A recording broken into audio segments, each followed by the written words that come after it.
But first on Fox tonight, a major announcement coming earlier today from President Biden in the COVID-19 pandemic, sweeping new vaccine mandates for an estimated 100 million Americans, including all businesses with more than 100 employees. Fox Carolina's Zach Prelutsky live in downtown Greenville. So, Zach, does President Biden have a legal standing in this new mandate? Cody and Tori, I've spoken with a couple of lawyers about these new vaccine mandates and rules. One of the lawyers I spoke with after President Biden's speech says he does believe the president does have a legal argument for these new mandates and rules. He explains that way because he says it's targeted and not painted with a wide brush. Tens of millions more Americans will soon find themselves under a vaccine mandate. This is a pandemic of the unvaccinated.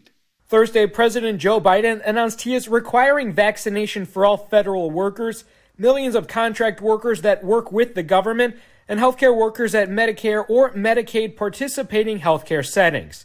He also announced OSHA, which is under the Department of Labor, is creating a rule mandating businesses with over 100 employees to require vaccines or get tested for COVID-19 weekly.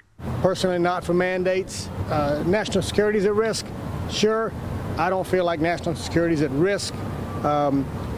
Give us the information. Tell us why it makes sense to get vaccinated. I'm vaccinated. I suggest others do. Employment attorney Jeremy Summerlin says rules from the Department of Labor typically go through a rulemaking procedure before being implemented. It goes through a fairly detailed process, and the proposed rule is made available for public comment, and then it can eventually be issued. And as soon as it's issued, it can then be challenged.